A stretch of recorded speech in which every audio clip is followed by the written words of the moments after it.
ජීවිතයේ සමහර හමුවීම් තියෙනවා.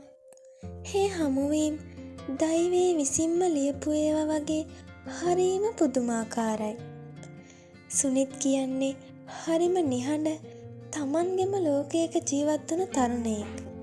එයාගේ ලෝකය වර්ණවත් කළ එකම එක රුවක් විතරයි තිබුණේ. ඒ තමයි අසනි. අසනි කියන්නේ හරියට වසන්ත කාලයක පිපුණු මලක් වගේ. ඇය කොතැනක හිටියත් ඒ යවට හැමෝම සතුටින් තියන්න ඇයට පුදුම හැකියාවක් තිබුණා.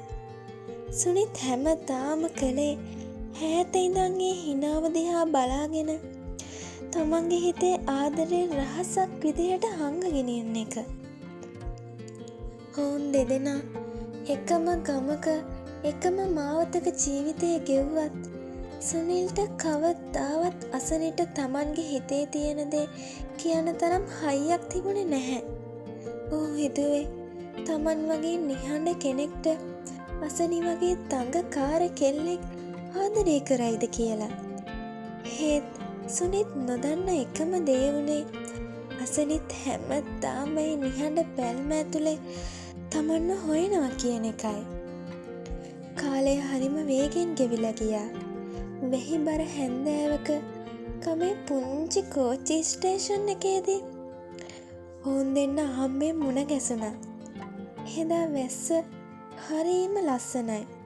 අසනි තමන්ගේ අතේ තිබුණු පොත පපුවට තද කරගෙන වැස්ස දිහා බලාගෙන ඉන්නකොට සුනිත් ඈතින් ඇය දෙසම බලාගෙන හිටියා. ඒ වෙලාවේ අසනි එක පාරටම හැරිලා සුනිත් දිහා බැලුවේ හරීම අහිංසක හිනාවකින්. ඒ බැල්මේ සුනිත්ගේ හිතේ තිබුණු හැම බයක්ම දිය වෙලා ගියා. ඔහු ඇය ළඟට ගිහින් නිහඬවම හිටගත්තා. දෙන්න අතරේ වචන ගොඩක් හුවමාරු වුණේ නැහැ. ඒත් ඔවුන්ගේ හදවත්වල රිද්මය වැහි බින්දුවල ශබ්දයත් එක්ක එකට මුසු වුණා. සුනිත් එදා තීරණය කළා තව දුරටත් මේ ආදරේ හිත ඇතුලේ හංගගෙන ඉන්න බැහැ කියලා. ඔහු තමන්ගේ අතේ තිබුණු කුඩා සටහන් පොතේ ලියලා තිබුණු කවියක් අසනට දිගු කළා. ඒ කවිය තිබුණේ ඔහු වසර ගණනාවක් පුරා ඇය වෙනුවෙන් හිතේ පොඩි බැඳගෙන හිටපු ආදරේ ගැන. ඈත ඉඳන් නුඹේ සිනහව දෙස බලා හිඳිද්දී මගේ හිතේ රිදුම් දෙනවා. නුඹ මගේ නොවන වගේ දැනෙද්දි නොකියාම ඉන්න බැරි තරම් ආදරෙන් හිත පිරෙද්දි අසනි මට බයයි නුඹ මගෙන් ඈතට යාවිද හිතද්දි.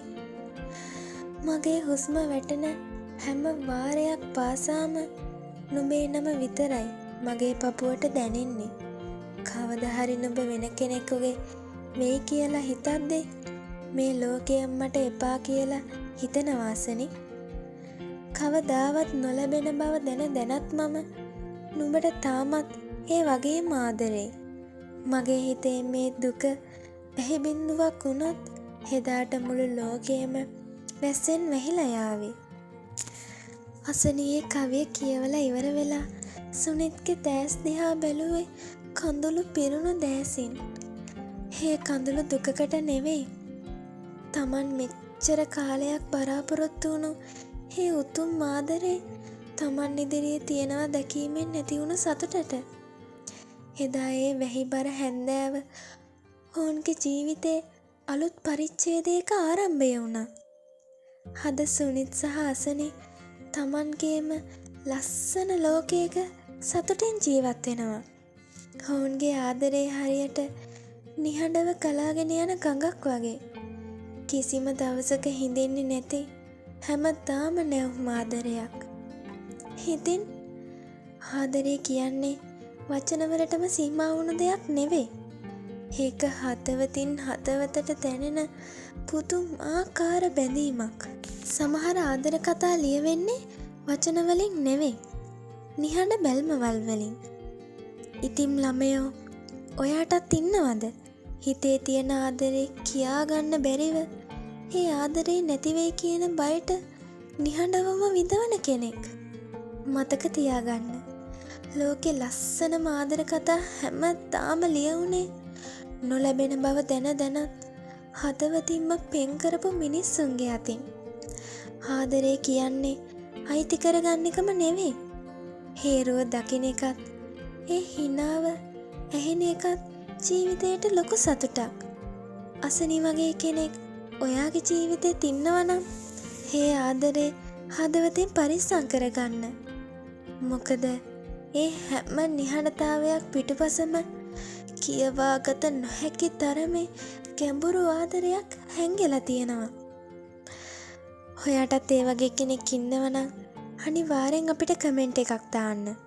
හද කතාව හොඳයි නම් ලයික් කරන්න. ඒ වගේම මේ වගේ ලස්සන ආදර කතා අහන්න ඔයා මාව සබ්ස්ක්‍රයිබ් කරන්න. එහෙනම් මං අදට ගිහිල්ලා එන්නම් ළමයෝ.